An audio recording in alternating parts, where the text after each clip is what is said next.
The corridor erupts in blaster fire. Red bolts streak through smoke-filled air as stormtroopers advance on the Tantive 4. But something's different this time. Among the chaos, a young woman in white moves with impossible grace. Princess Leia Organa doesn't just dodge the blaster fire, she anticipates it. Her movements flow like water, each step placed precisely where the deadly bolts won't be.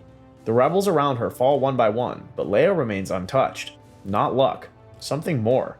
Something that's been carefully hidden for 19 years.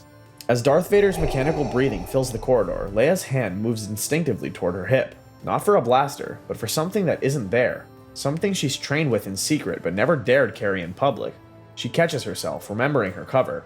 To the galaxy, she's just a senator. Just a princess. The Force must remain hidden, as Obi-Wan taught her. But in this moment, as Vader's dark presence washes over her like a tidal wave, she wonders if the secret can hold much longer. Let me take you back 19 years. Picture Polis Massa, that sterile medical facility floating in space where empires fall and destinies are born.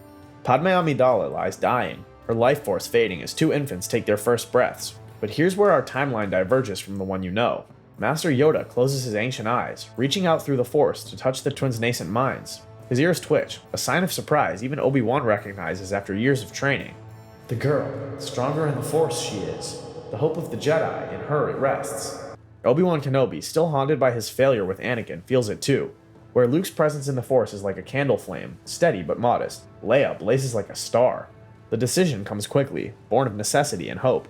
Bail Organa takes both children initially, but the plan is more complex than simple adoption.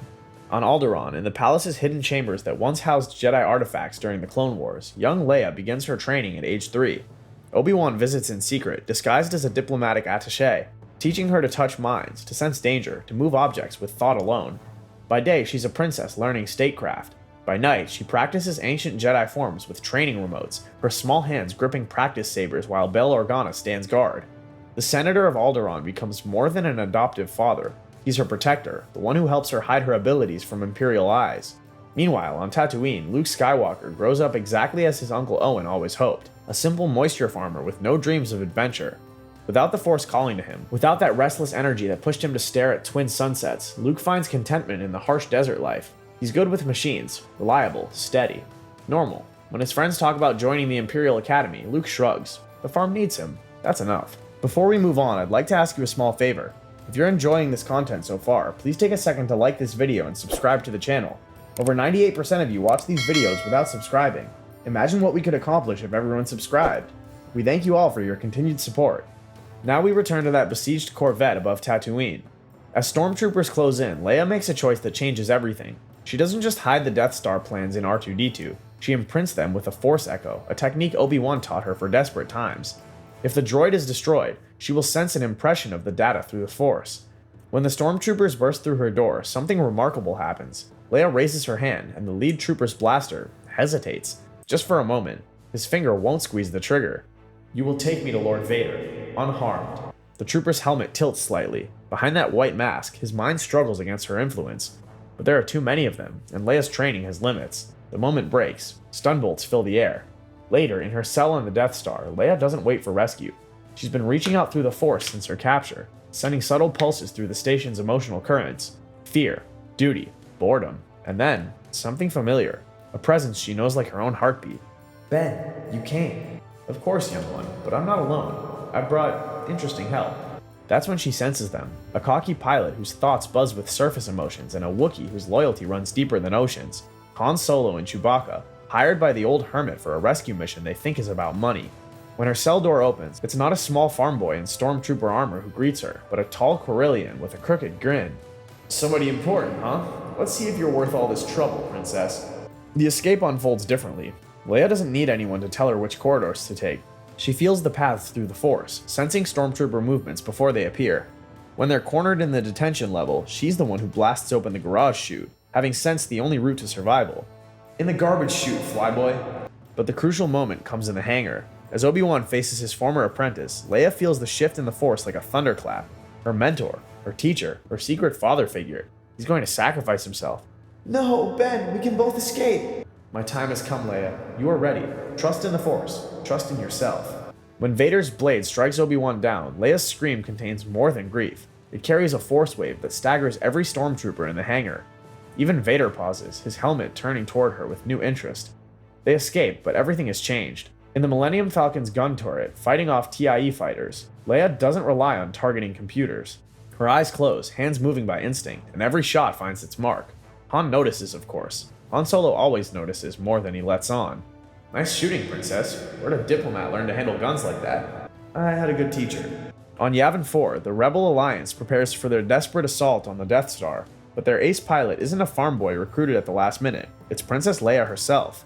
Mon Mothma objects at first. Losing their best pilot is one thing, but losing Senator Organa's daughter, their political symbol, their secret Jedi? "The Force will be with me." 3 years pass. The Battle of Hoth rages with the same fury you remember, but watch how differently it unfolds. As AT-AT walkers advance on the Echo base, Leia stands in the command center, reaching out with the Force. She touches the minds of every pilot, sending warnings moments before Imperial targeting computers lock on. More fighters survive the evacuation because of her unseen guidance. But Vader knows. Oh, he knows something is different about this princess who escaped the Death Star, who made that impossible shot without a targeting computer. He's been hunting her specifically, drawn by a connection he doesn't yet understand. When the base falls, Han still tries to take her to safety in the Millennium Falcon, but Leia's path diverges here. "I have to go alone. There's somewhere I need to be. Someone I need to find." "More of your rebellion nonsense?" "Something like that." She takes a small scout ship they docked with earlier, because in this timeline, they planned for this separation. The modified A-Wing, barely larger than a starfighter, detaches from the Falcon's emergency coupling. As she flies toward Dagobah, guided by Ben's ghostly whispers, Han Solo watches her go with the sinking feeling that the galaxy's about to get a lot more complicated. Dagobah's swamps haven't changed. Neither has Yoda, playing his role as a harmless hermit when Leia crashes into the murk. But the game ends quicker. She recognizes his Force signature immediately. "Master Yoda, Ben sent me." Patience you have learned. Good, but other lessons, harder they will be." Where Luke struggled with belief and patience, Leia struggles with attachment and control. She feels too much, cares too deeply. When Yoda has her levitate stones, she lifts the entire clearing. When he teaches her to sense life around her, she connects with every creature for miles, their joys and pains flooding through her. Control, not power you seek, but balance. The visions come during her training. She sees Han tortured, sees Chewie in chains, sees a city in the clouds where Vader waits like a spider in his web. But she also sees deeper. Flashes of a different past where a young man named Anakin Skywalker made different choices, where her mother lived, where the galaxy took another path. The future you see, but always in motion the future is. It's not the future. It's happening now. Han's in trouble. They all are. The argument that follows echoes through Destiny. Yoda warns against rushing to face Vader. Ben's ghost appears, pleading for patience. But Leia Organa has spent 19 years hiding her true nature. 3 years fighting a war in shadow. Her patience has limits. "If I don't go, they'll die. And if you go, die you might. Or worse. Turn you, Vader will, as he did my what?" But the moment shatters. The Force screams with Han's pain across the galaxy, and decision overrides curiosity. Cloud City spirals before her, beautiful and terrible.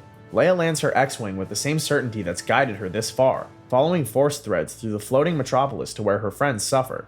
But Vader has planned this well. Each step draws her deeper into his web. She finds them in the carbon freezing chamber, Han about to be lowered into mechanical hibernation, Chewie roaring in rage, Lando Calrissian wearing guilt like a funeral shroud, and standing amid it all, Darth Vader himself, more terrible in person than in any nightmare. "The Force is with you, young princess. You are not a Jedi yet." The duel that follows rewrites destiny. Leia doesn't fight with Luke's raw emotion or desperate swings. Her style flows like water. Obi-Wan's defensive teachings mixed with an aggressive edge all her own. She spent years hiding her abilities, and that restraint translates into controlled fury. But Vader is Vader. Decades of experience, powered by the dark side, slowly overwhelm her careful training. He drives her back through Cloud City's industrial depths, testing, probing, speaking as they fight. "Obi-Wan never told you what happened to your father." "He told me enough. He told me you killed him." The laugh that comes from Vader's vocabulator chills her more than Hoth's winds ever could. "No, Leia. I am your father." The lightsaber falls from her nerveless fingers. But where Luke's denial was desperate, disbelieving, Leia's mind races through implications. Suddenly, so much makes sense. The connection she's felt to Vader, why Ben and Yoda were so careful with certain truths, why her Force potential burns so bright. That's impossible. "Search your feelings. You know it to be true." She does know. The Force confirms it with crushing certainty, but Leia Organa has been hiding terrible truths her entire life. She's been a rebel spy in the Imperial Senate, a secret Jedi in a galaxy that hunts them. One more impossible truth, she'll carry that burden too. Then you know why I can't join you. You know why I'll never turn. We shall see. The fight resumes with new fury. Vader presses harder now, and when he finally cuts off her hand, the right, not the left, Leia's scream echoes through the Force itself. As she dangles above Cloud City's depths, Vader makes his offer. Rule the galaxy as father and daughter. Bring order, peace, an end to the suffering she feels so keenly through the Force. For one terrible moment, she considers it. Then she lets go. The fall could kill her, would kill her if not for the Force howling through her, guiding her toward garbage vents and maintenance shafts. When the Millennium Falcon swoops beneath Cloud City with Lando at the helm, Leia doesn't need to call out. The Force connects her to everyone on board, and they know exactly where to find her. I've got you. Return to Dagobah she does, but not as the same woman who left. Her mechanical hand works perfectly. She built it herself, understanding machines through the Force in ways that surprise even the medical droids. But the weight she carries shows in her eyes. Yoda is dying. She knows before she lands, feeling his life force flickering like a candle in the wind. No more training do you require. Already know you that which you need. You lied to me. About Vader. About my father. Told you I did, that through the Force, things you would see. Past, present, future. Saw you did, but believed you did not. He's right, and that hurts more than any lie. The Force had shown her the truth in fragments. A young Anakin's face in visions. Familiar eyes behind Vader's mask. She'd simply refused to see.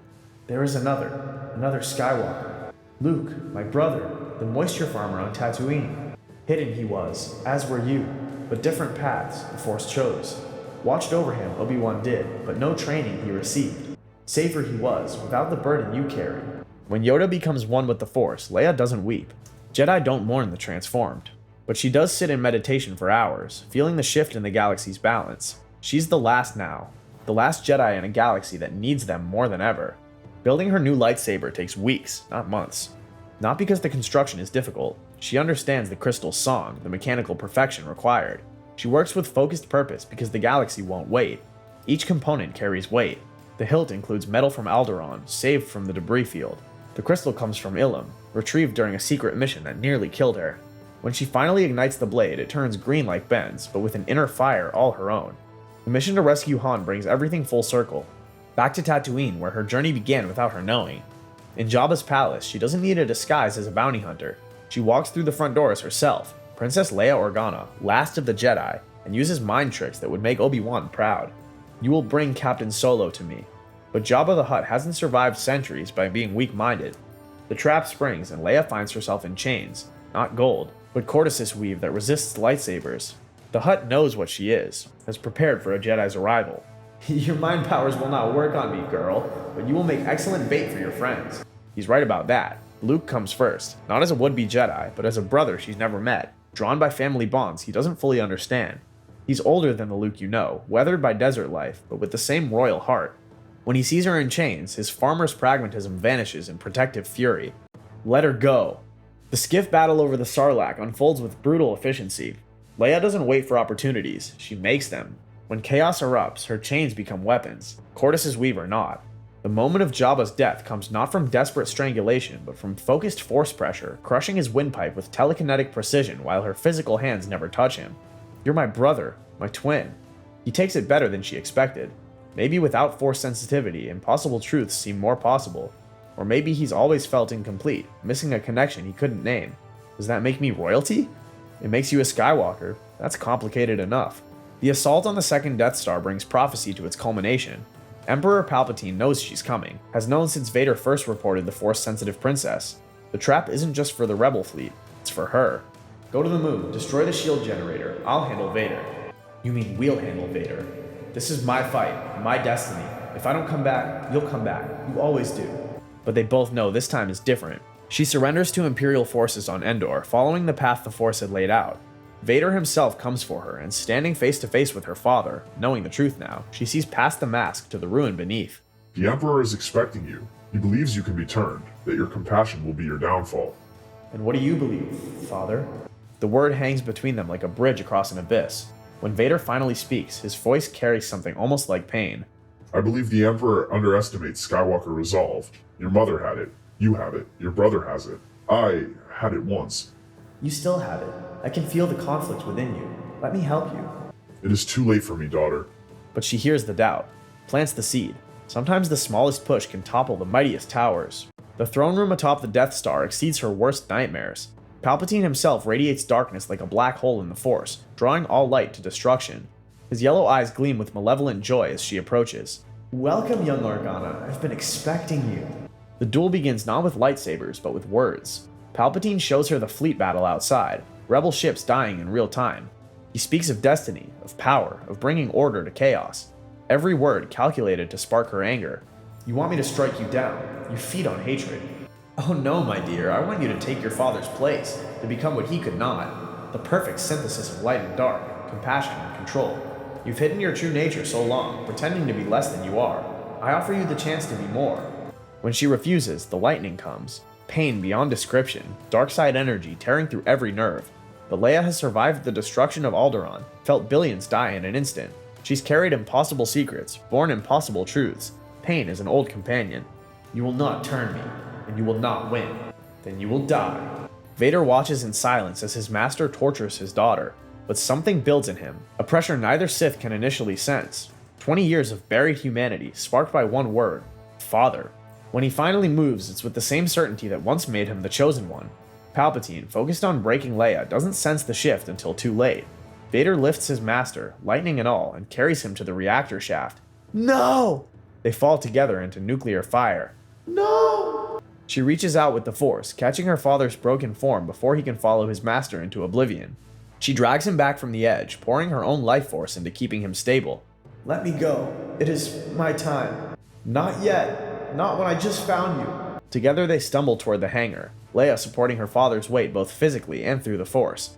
But the Death Star shudders around them. Luke and the strike team have succeeded. Time runs short. In the hangar, she removes his mask with shaking hands. The face beneath is scarred but human, and his eyes, blue like hers, like Luke's, hold peace at last. "Tell your brother you were right about me. There was still good. Tell him yourself. We have time. We can... No, you are the future now. The Jedi will return through you. Stronger, wiser, better than we were."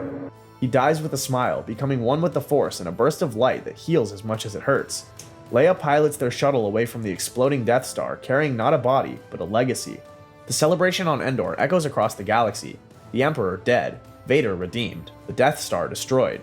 But in quiet moments, Leia stands apart, feeling the weight of what comes next. Heavy thoughts? The Jedi are gone. I'm all that's left of their legacy.